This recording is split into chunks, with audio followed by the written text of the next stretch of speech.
नमस्कार दोस्तों, मैं आपको बताऊंगा चमगादड़ के हैरान कर देने वाले तांत्रिक फायदे के बारे में। जी हाँ दोस्तों, चमगादड़ एक ऐसा जीव है जो कि बहुत ही विचित्र है तथा अपनी अलौकिक शक्तियों के कारण हमेशा तांत्रिकों के पहली नज़र में रहता है। जी हाँ दोस्तों, और तो और तांत्रिक, ओझा, बड़े बड़े विद्वान और बड़े बड़े दिव्य तांत्रिक इस पक्षी के द्वारा अनेकों प्रकार की सिद्धियां प्राप्त करते हैं। जी हाँ दोस्तों, और तो और चमगादड़ के द्वारा कोई भी मनुष्य आसानी से धरती के अंदर गड़ा खजाना देख सकता है। साथ ही साथ चमगादड़ की सहायता से किसी का भी वशीकरण किया जा सकता है, और तो और इसके द्वारा धरती के अंदर का खजाना भी निकाला जा सकता है, और तो और दोस्तों माता लक्ष्मी को भी प्रसन्न किया जा सकता है।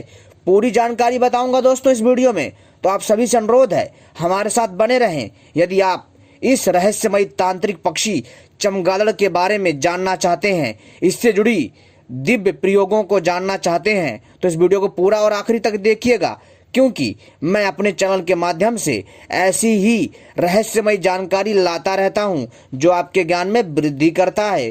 क्योंकि दोस्तों हमारे चैनल का मकसद है कि प्राचीन काल की जानकारियों को हम आपके समक्ष रखें। जी हाँ दोस्तों, जैसे सोना बनाने की विद्या, जैसे चांदी बनाने की विद्या, ये सारी की सारी प्राचीन विद्याएं हैं, तथा तांत्रिक औषधियाँ, आयुर्वेदिक औषधियाँ एवं कई प्रकार के दिव्य तांत्रिक पक्षी एवं अनेकों प्रकार के विचित्र जीव एवं तांत्रिक साधनाएं, और तो और अप्सरा साधना, और तो और जो है बैताल साधना, जिन्न साधना, तथा ऐसी ही प्रकार की अनेकों प्रकार के साधनाओं के बारे में बताते रहते हैं। साथ ही साथ दोस्तों हम वास्तु शास्त्र के अनुसार भी आपके लिए उपाय बताते हैं, और तो और ज्योतिष शास्त्र के अनुसार भी आपको उपाय बताते हैं जो आपके ज्ञान में वृद्धि करता है।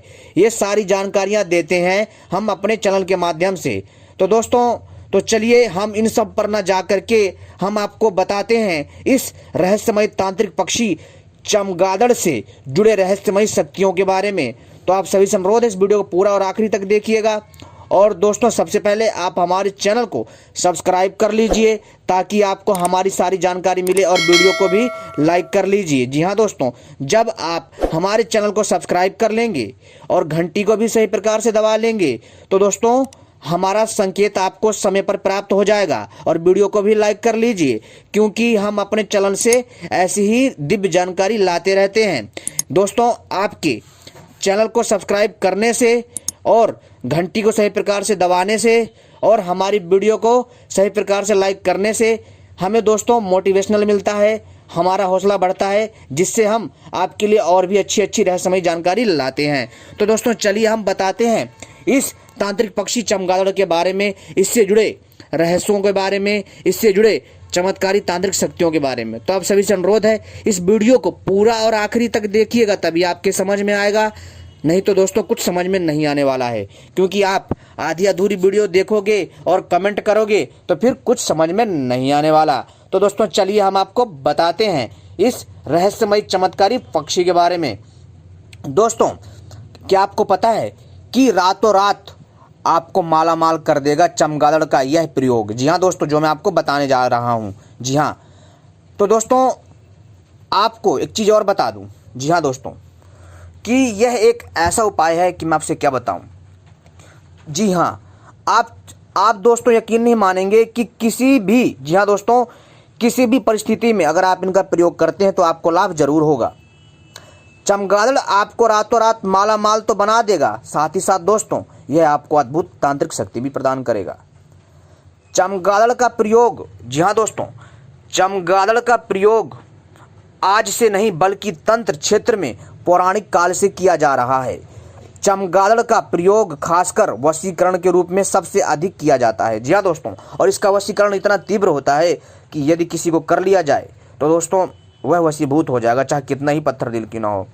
दोस्तों यह प्रयोग भी मैं बताऊंगा कि वशीकरण कैसे करें, तो वीडियो के साथ हमारे साथ आखिरी तक बने रहें, तभी समझ में आएगा।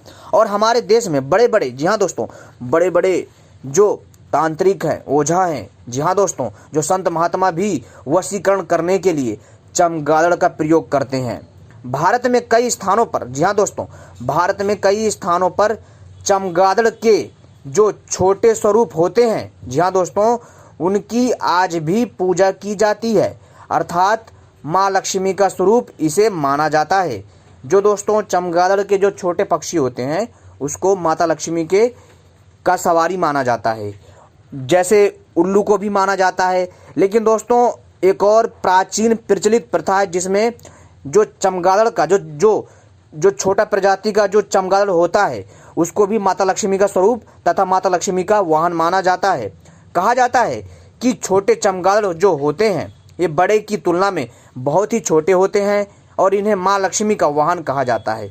ये जिस घर में होते हैं वह घर अन्न और धन से भर जाता है। दोस्तों आपने देखा होगा कि गांव में और अन्य क्षेत्रों में आपको छोटे छोटे प्यारे प्यारे और थोड़े डरावने सी शक्ल वाले चमगादड़ के बच्चे मिल जाते घूमते हुए उड़ते हुए, यानी कि वो बच्चे नहीं होते, वो छोटे चमगादड़ होते हैं। ठीक है दोस्तों। तो दोस्तों जिसको भी धन की लालसा है वो चाहता है कि उनके घर में माँ लक्ष्मी की कृपा प्राप्त रहे और उसके घर में पैसा हमेशा बना रहे और उसके घर में खाने पीने की कभी कमी ना हो, अन्न और धन से जो है उसका घर भरा रहे। तो दोस्तों एक बात है, ध्यान रखिए, हमेशा जब भी आपके घर में कोई छोटा चमगादड़ आशियाना बना कर रहे उसको भगाइएगा नहीं। जी हाँ दोस्तों, कभी इसको भगाइएगा नहीं, रहने दीजिए। और दोस्तों इसके रहने से आपके घर में किसी प्रकार की समस्या भी नहीं आएगी और ऊपरी बाधा भी आपके क्षेत्र में प्रवेश नहीं करेगी। इस चीज़ का ध्यान रखिएगा दोस्तों। और तो और फेंग शुई और चीन की लोक मान्यता के अनुसार चमगादड़ का प्रतीक चिन्ह घर में रखने से सुख समृद्धि बनी रहती है। जी हाँ दोस्तों, जो कि चीन एक विदेश है और दोस्तों चीन एक ऐसा देश है जहाँ पर जो है इस चमगादड़ को बहुत ज़्यादा तांत्रिक शक्ति के लिए प्रयोग किया जाता है। सोचिए दोस्तों, जो कि चीन एक विदेश है जहाँ पर इसका प्रयोग किया जाता है। तो दोस्तों सोचिए, ये तो दोस्तों भारत है, यहाँ पर जो है तांत्रिक शक्तियाँ कितनी ज़्यादा फेमस रही होंगी और कितनी ज़्यादा प्रबल रही होंगी। ये तांत्रिक शक्ति यहीं से ही चीन में पहुंची है और चीन ही नहीं अपितु हर देशों में पहुंची है। दोस्तों फेंग शुई और चीन की लोक मान्यता के अनुसार चमगादड़ का जो प्रतीक है, यानी जो उसका जो चिन्ह घर में रखने से भी सुख समृद्धि बनी रहती है। दोस्तों इसमें बहुत आसान है, इसको कर लीजिएगा। और वहीं किसी शुभ मुहूर्त में चमगादड़ का अगर काजल बना करके लगाने से जमीन में दबा धन स्पष्ट रूप से दिखाई देने लग जाता है। जी हाँ दोस्तों, अगर आप लोग जो है चमगादड़ का अगर आप काजल बनाते हैं और काजल बनाने के बाद जी हाँ दोस्तों उसको आंखों में लगाते हैं तो दोस्तों जो धरती में गड़ा जो धन होगा ना आपको स्पष्ट दिखाई देने लगेगा। लेकिन ध्यान रखिएगा, धन गड़ा होना चाहिए तभी दिखाई देगा, ठीक है, और सही जगह होनी चाहिए। लेकिन दोस्तों अब बात आती है कि चमगादड़ का जो है काजल कैसे बनाया जाए। तो दोस्तों आपको क्या करना, ध्यान रखिएगा, चमगादड़ को मारना नहीं है, इस चीज़ का विशेष ध्यान रखिएगा। और किसी भी जीव को मारना पाप है, ठीक है। मैं यहाँ पर आपको आसुरी साधना नहीं बता रहा, मैं आपको यहाँ एकदम दिव्य तांत्रिक और सरल उपाय बता रहा हूँ, ठीक है। आपको क्या करना है कि जो चमगादड़ पक्षी जो खुद से मर गए हो या फिर जो है किसी चमगादड़ पक्षी को पकड़ लिया हो किसी ने, तो उसके जो है जो कुछ उसके जो अवशेष होते हैं ना वो गिर जाते हैं। जी हाँ दोस्तों, मैं आपको बहुत आसानी से बता रहा हूँ, ध्यान सुनिए कि कई बार क्या होता है जब आपस में दो चमगादड़ या 3 से 4 चमगादड़ लड़ते हैं तो उनमें से कईयों के नाखून टूट जाते हैं और जो उनके जो चमड़ी होती है पंख टाइप वो भी टूट जाती है। तो दोस्तों आपको उस अंश को ला करके काजल बनाना है, ना कि इस पक्षी को मार करके, ठीक है। और दोस्तों एक बात और बता देना चाहता हूँ, चमगादड़ एक पक्षी नहीं है, यह एक स्तनपायी जीव है। जी हाँ दोस्तों, वैसे चमगादड़ को पक्षी जो है मैं बोलने के लिए प्रयोग कर रहा हूँ, ठीक है, क्योंकि मेरी थोड़ी आदत है। तो दोस्तों ये जो चमगादड़ है ना यह एक स्तनपायी जीव है, क्योंकि ये अंडे नहीं देता, ये बच्चों को जन्म देता है और बच्चों को दूध पिलाता है। यानी कि जो मादा चमगादड़ होती है वो बच्चों को जन्म देती है, दूध पिलाती है, ना कि ये अंडे देती है, ठीक है।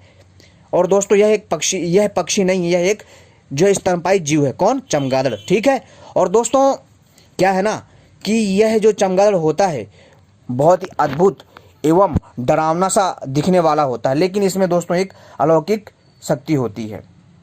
दोस्तों आप जब इसके अंशों को लेकर के काजल बनाओगे और इसमें दोस्तों आपको क्या करना है कि इसमें आपको अंकोल का तेल मिला करके काजल बनाना है और इसको आंखों में लगाना है और जहाँ खजाना हो वहाँ आप देखिए, वहाँ खजाना दिखेगा, ठीक है। अब अगला प्रयोग सुनिए दोस्तों।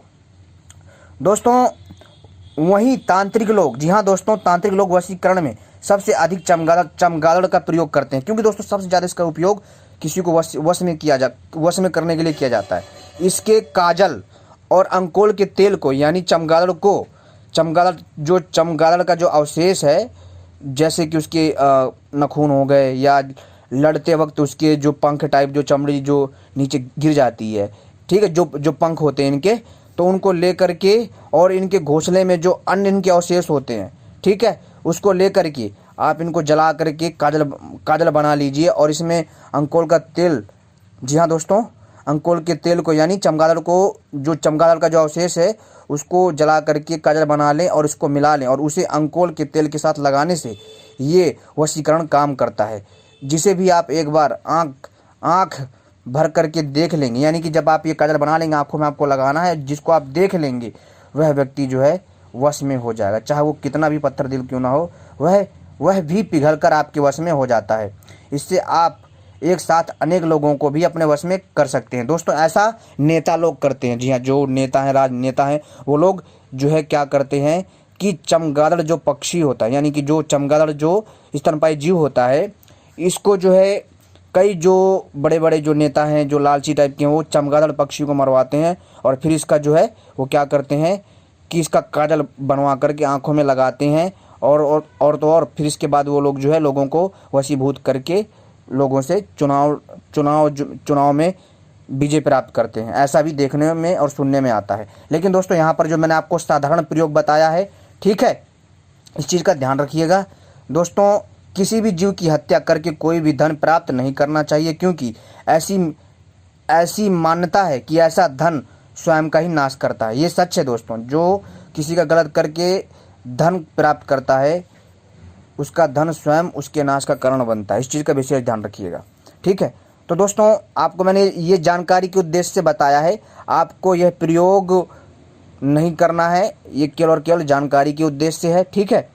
और दोस्तों मैंने बताया है ना कि इसके नखून को लें या इसके कुछ अवशेष को ला करके ही प्रयोग करें, अन्यथा इस पक्षी को ऐसे ना करें, ठीक है। या फिर यह पक्षी जो है आपको कहीं पर जो है मृत अवस्था में पड़ा मिले तब ठीक है, लेकिन ये ऐसे काम नहीं करेगा, ये भी इस चीज़ का ध्यान रखिएगा, ठीक है। तो उम्मीद करता हूँ जानकारी पसंद आई होगी और ऐसी ही वीडियो पाने के लिए आप सभी हमसे जुड़े रहें।